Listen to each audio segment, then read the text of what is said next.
Good morning, everybody. Rev here. That's right. Time for a cup of coffee with Jesus.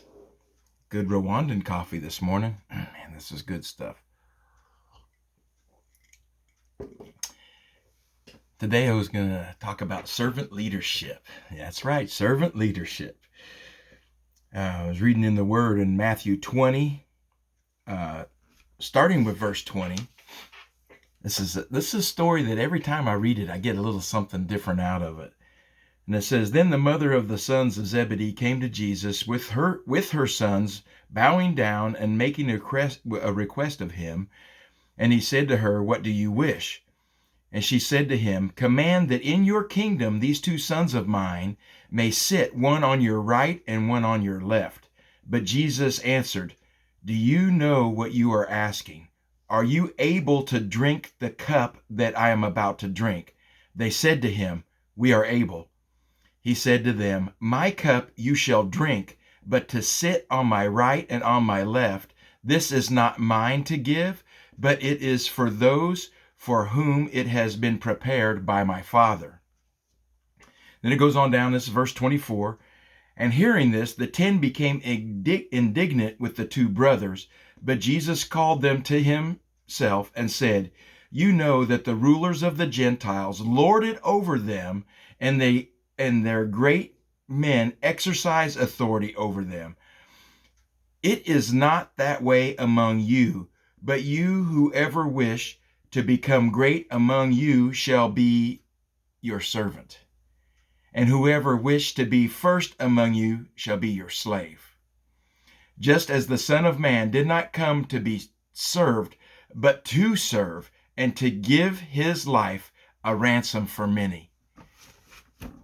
Jesus drew it out that he said, Look, I didn't come here for people to serve me. I came to serve those around me. But I didn't pick it up before that when he said, Are you able to drink my cup? And they said, Yeah, we can do that, Jesus. We can do what you do. And he recognized that, but he said, Yeah, you're able to drink the cup.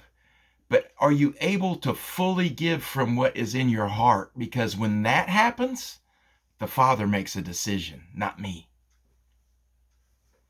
I just thought that was kind of interesting this morning, that he said, It's not mine to give, but is those for whom it may be prepared by my Father.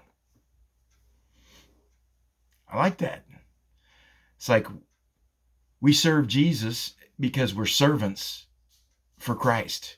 We serve the mission of Christ. We serve mankind by serving Christ and his compassion.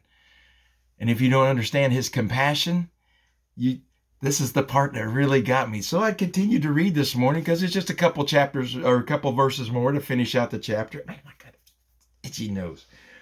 As they were leaving Jericho, a large crowd followed him, and two blind men sitting by the road, hearing that Jesus was passing by, cried out, Lord, have mercy on us, Son of David.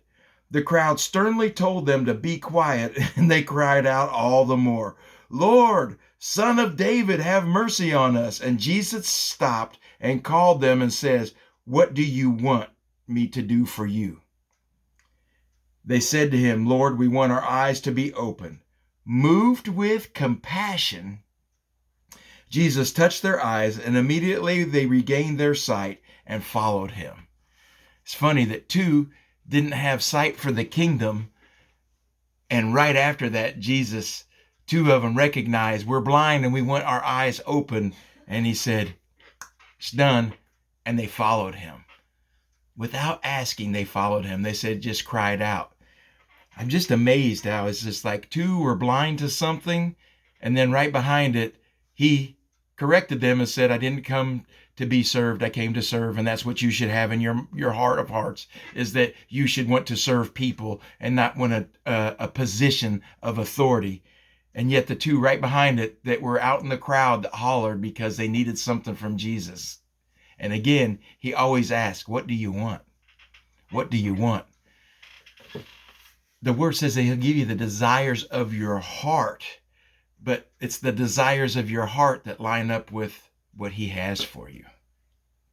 And he said, and moved with compassion, Jesus touched their eyes. Immediately they regained their sight and followed him. I love that. I love that 2 were blind and he had to correct them. 2 that were in his innermost were blind and he made the correction so they knew.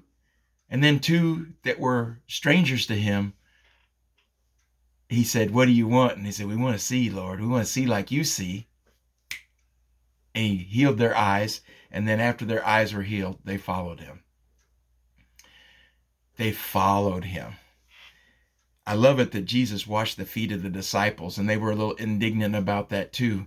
But he's made it plain and clear. He said, in my position that you guys all want to be a part of it, it's all about serving mankind by serving me. It's never about position. It's never about your authority other than exercising your spiritual authority. If you start reading books about spiritual authority, it's none about how to lead the multitudes of people in a church setting. It's not about that. All the books that I've read about spiritual authority is like what you carry in you that was given to you at the cross for making an impact for the kingdom. It's not for making an impact for your life as to be served, but is in serving others by serving Jesus. Servant leadership. I always think of a pastor in South Africa that he calls it, they don't call it a parking lot, he calls it the car park. He even works the car park and helps park cars with a vest on. And people are amazed that the lead pastor at this big church in South Africa will be out there because he said, I'm just the first among equals. And when we realize that we're just the first among equals, with the ability to serve Christ, and by serving Christ, serve mankind. I hope you guys have a great day. It's another beautiful day in Oklahoma. The sun's just now starting to come up. It's beautiful outside. The weather is a little cooler. It's nice. Get you some coffee. Get you some Coke. Get you some Pepsi. Get you some juice. Get you some water. Sit down. Spend some time with Jesus in the Word. I love you guys. But first of all, Jesus loved you. And because he loves you, I love you. And there's nothing you can do about it. Have a great day. Goodbye.